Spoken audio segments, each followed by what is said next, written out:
After we have identified what needs to be improved in our value stream, we want to look for the root cause of problems.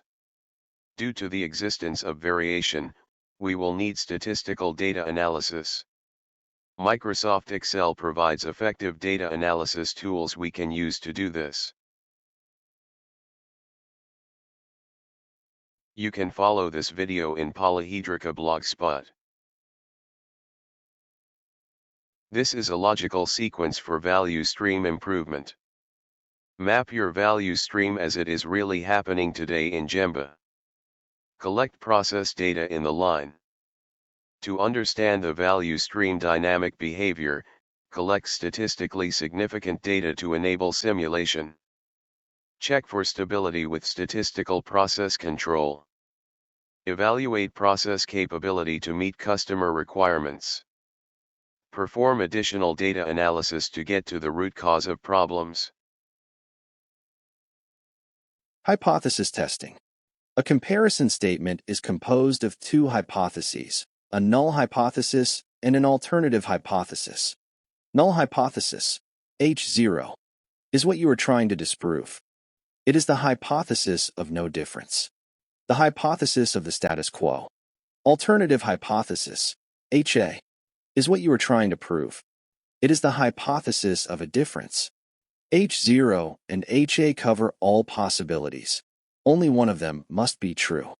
It is easier to disprove something than it is to prove it. This is the logical sequence to follow. Start by assuming that H0 is true. Try to prove HA. If you find enough evidence to prove HA, then you can reject H0. If you don't find enough evidence, you fail to reject it. This doesn't prove that H0 is true. In practice, however, if we don't find enough evidence, we will collect more data or accept H0. This is an example of a comparative statement. H0, all trees are green. HA, not all trees are green. Which is the same as saying, there is at least one tree which is not green. To prove H0 is impossible. Proving HA is easier, all we need to do is find one tree which is not green. If we find a tree which is not green, that will prove HA, and then we can reject H0. If we are unable to find a non-green tree, that doesn't prove H0. When we compare our decision with reality, we can make two types of error. Type 1 error, to conclude that H0 is false when it is really true. Type 2 error, to conclude it is true when it is false. The probability of type 1 error we call alpha.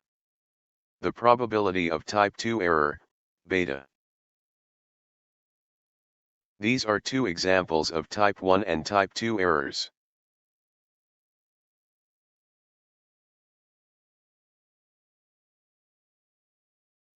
Type 1 error is called the producer's risk, rejecting something good I have produced thinking it is bad. Type 2 error is the consumer's risk, supplying bad product to the consumer thinking it is good.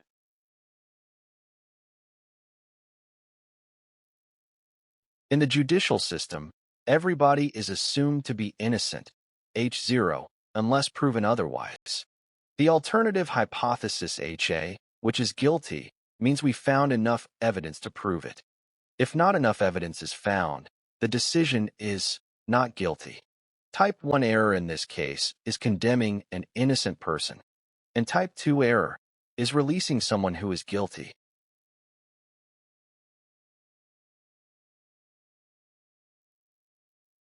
The p-value is the calculated probability of error in our decision to accept the alternative hypothesis. We compare this computed p-value with the alpha risk we are ready to accept. If p is greater than alpha, then we don't have enough evidence to reject H0. If p is lower, we reject H0. Typical accepted alpha risk is 0.05 or 5%.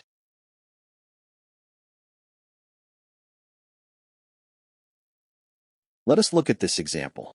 A supplier provides material with an assumed critical dimension of mean 150 millimeters and standard deviation of 5 millimeters. An engineer measures a random sample of 10 units from the lot received and calculates its average of 154 millimeters. Do we have enough evidence to say that the lot comes from the same production? Accept an error risk of 5%. The distribution of means of samples of 10 units is a normal distribution of mean 150 and standard deviation of 5 divided by the square root of the sample size 10. P is the risk of saying that the sample mean doesn't belong to the distribution of means. We compute P by calculating the area under the curve from the measured sample average of 154 to infinity.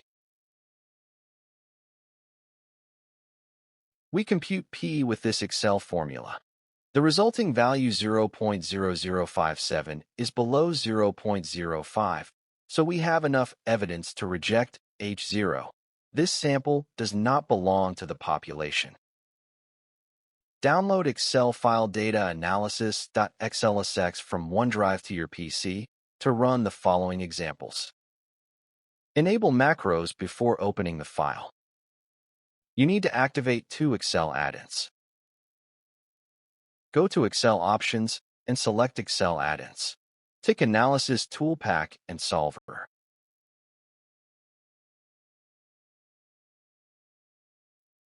We take a sample from a population and calculate the mean. From this value, we want to estimate the mean of the population. The 95% confidence interval will contain the true population mean 95% of the time. This sets limits for the mean of the actual population.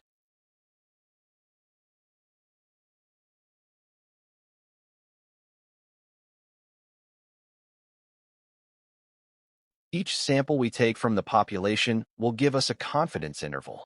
These confidence intervals will contain the actual population mean 95% of the time.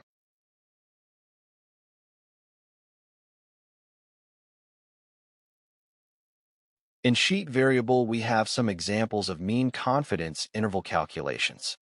The mean confidence interval depends on sample size, sample mean, sample standard deviation, confidence level. Let us see how each of these affect the confidence interval. If we compare samples A and B, an increase of the mean just shifts up the interval. Comparing A and C, an increase of the standard deviation increases the size of the interval. Comparing A and D, an increase of the sample size decreases the size of the interval. Let us analyze now the confidence interval of the standard deviation. In this case, we see intervals are not symmetrical as in the case of means. Comparing A and B, standard deviation is independent of the mean, therefore the interval is not affected. Comparing A and C, increasing the standard deviation, its interval shifts up and increases in size. Comparing A and D, the increase of sample size reduces the interval.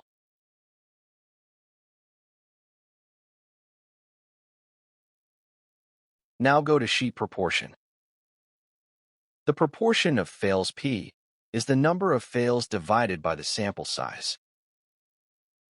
If we compare A and B, reducing fails shifts down the interval and reduces its size. Comparing A and C, the average proportion is still 10%, but the size of the interval is reduced due to the sample size increase. We are going to analyze continuous and discrete data. For continuous data, we will analyze the mean and the standard deviation. For discrete data, proportions. On each of these cases, we will compare 1 sample versus the standard, 2 samples, more than 2 samples.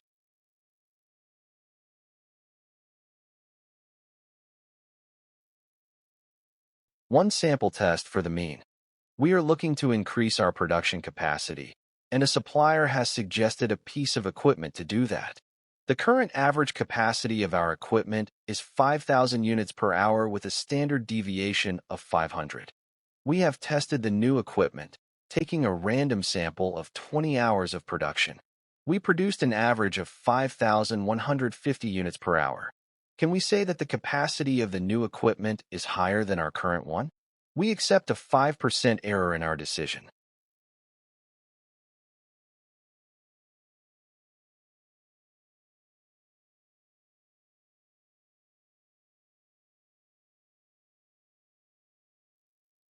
In sheet 1 ton, we have computed the confidence interval of the mean for this sample. The confidence interval for this sample of 20 hours is centered in the mean of 5150 and has a range from 4916 to 5384. Our current production capacity of 5,000 falls within this interval, so this means there is no significant capacity improvement with the new equipment.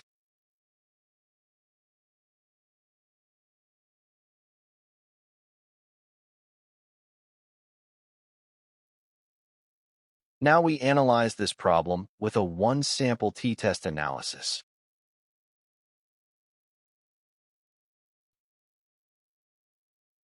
We want to prove the alternative hypothesis, mean greater than 5,000. The resulting p-value of 0.098 is greater than 0.05. This means that the error if we accept the alternative is too high. The conclusion is that there is no significant capacity improvement with the new equipment. We obtain the same conclusion with the confidence interval.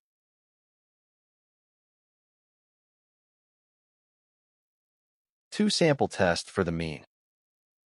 We want to compare a critical dimension in a part produced by two different molds. To do that, we run 50 parts with each of the molds, and we obtain the results in sheet 2T. Can we conclude that the two molds are equal? We will use Excel data analysis. Let us select Analysis Tools in Excel Data Analysis. Then select t-test 2 sample assuming unequal variances. We input the ranges for molds A and B including the labels and the position to place the results. P-value lower than 0.05 is telling us that the two molds are significantly different. Looking at the means, we see that mold B is larger. In sheet ANOVA 1, we have the customer satisfaction results of 3 different populations. We want to compare their mean customer satisfaction and see if there is a significant difference between them. We select ANOVA, single factor, in data analysis. In input range, we select the complete table, including the labels. The p-value below 0.05 indicates that at least one population is significantly different. Doing the analysis by pairs, we will conclude that SAT3 satisfaction is higher than 1 and 2. The p-value below 0.05 indicates that at least one population is significantly different. Doing the analysis by pairs, we will conclude that SAT3 satisfaction is higher than 1 and 2. We have collected hourly production data on sheet ANOVA 2. We want to find out if there is a significant difference between the different days of the week and the 3 shifts. From the timestamp, we can obtain the day of the week. This is to start counting 1 as Monday. We extract the hour from the timestamp. To obtain the shift from the hour, morning shift is from 6 to 1400 hours. Afternoon from 14 to 2200 hours. Night from 22 to 6 a.m. the next day. We create a pilot table to obtain total production by shift and day of the week. In this table, we have total production for the 7 weekdays and for each shift, afternoon, morning, and night. From data analysis, we select ANOVA 2 factor with replication. It is obvious that production on Saturdays and Sundays is much lower, so we will focus our analysis on Monday to Friday. The overall result is that the sample p-value of 0.03 is lower than 0.05. This means there is a significant difference between shifts. Column's p-value of 0 means there are also significant differences between days of the week. Interaction p-value of 0.86 means no significant interactions between shift and day of the week. Afternoon shift is the most productive, and night, the least. Thursdays and Fridays are the most productive, and Mondays the least.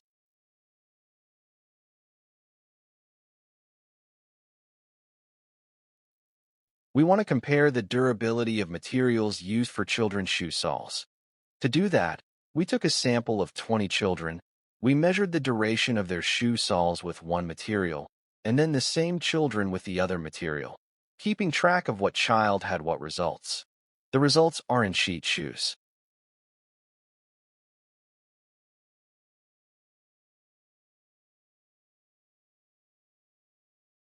We start our analysis with a 2-sample t-test.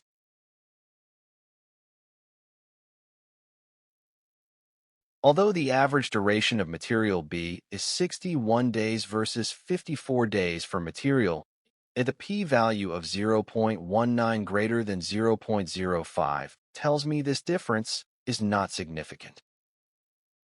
The reason may be the fact that there is a huge variation in duration depending on the child. Since we have collected the data of which child had which duration, we are able to make a paired comparison of this data. This paired comparison eliminates the effect of the huge variation between the children, and it confirms that the difference in duration between materials is significant. Material B is better.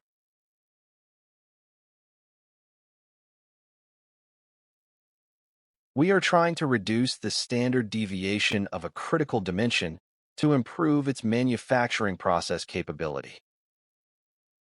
The previous process standard deviation was 5 millimeters. After a process change, we took a sample of 20 parts and obtained a standard deviation of 4 millimeters. Has the process improved? In Sheet 1 STD Dev, we start this analysis looking at the sample's standard deviation confidence interval. The previous standard deviation of 5 falls inside the interval, so this means there is no significant improvement. Let us now do this analysis with the chi-squared distribution.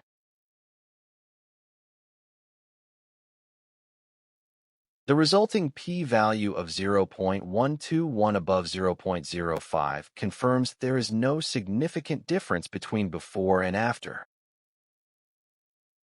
We want to compare two processes to choose the best one to reduce the variance of a critical dimension.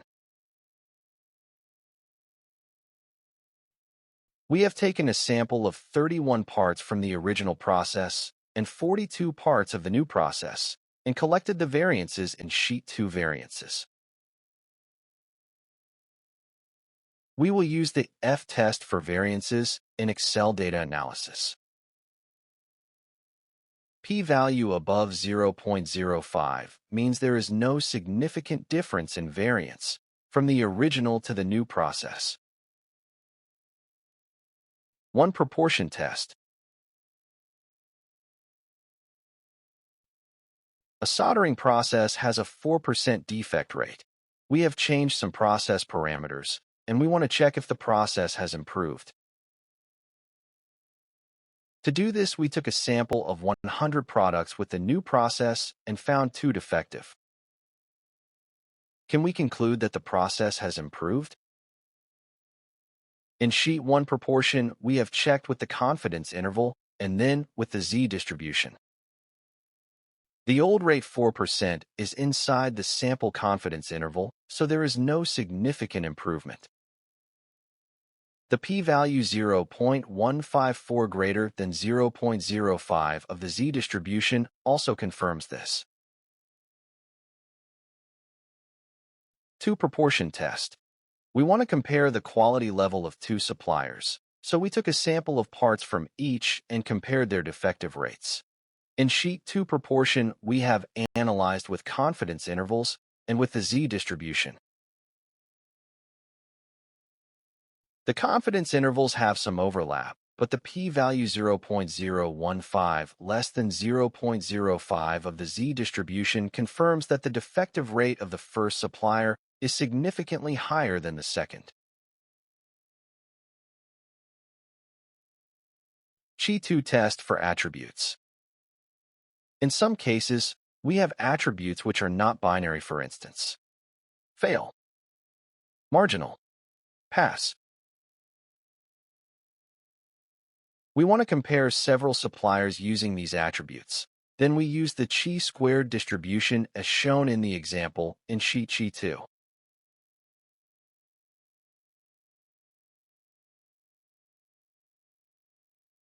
In this example, p above 0.05 means there is no significant difference between the three suppliers. Defect rate comparisons. We have collected parts produced and defects every hour. We want to see if defect rates are different on the different days of the week and the different shifts. From the timestamps, we can extract the day of the week and shift as done before. Now we will use a pivot table to add production and defects for the different days of the week. The reason we do this is because we can't compound defect rates, because we have different sample sizes. Now we calculate the confidence intervals as shown in sheet proportion. The conclusion is that there are no significant differences in the defect rates of the different days of the week. The last interval corresponding to Sunday is much wider because the production is much lower. We repeat the same with the shifts.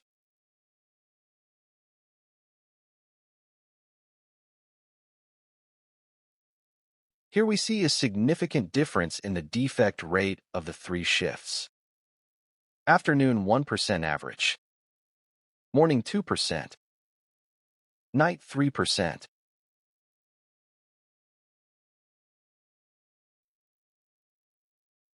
We have seen, so far, the impact of the lot size in our analysis. Now we want to find out what lot size do we need to run our analysis. In our t-distribution for analysis of means, lot size will depend on difference in mean. We want to be able to detect delta, process standard deviation sigma, alpha risk, beta risk. See an example in sheet lot size. In the first case versus standard, we need a lot size of 35 to detect a difference of 5 in the mean. In the second case of 2 samples, we need 69 of each sample to detect a difference of 20 between their two means.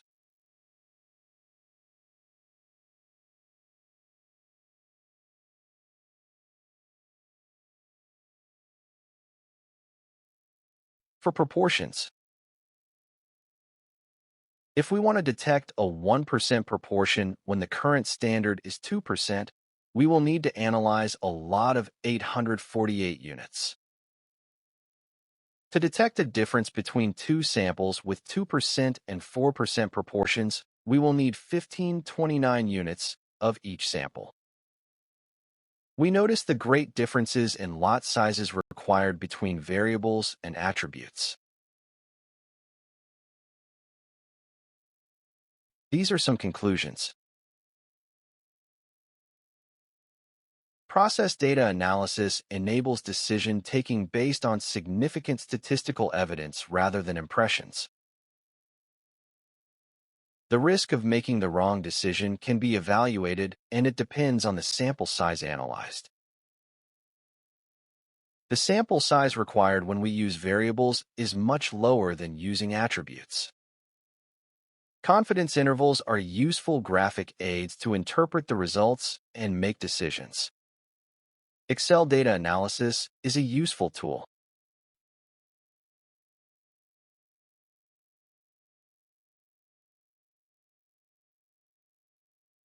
You can see some follow-on articles in Polyhedrica blogspot.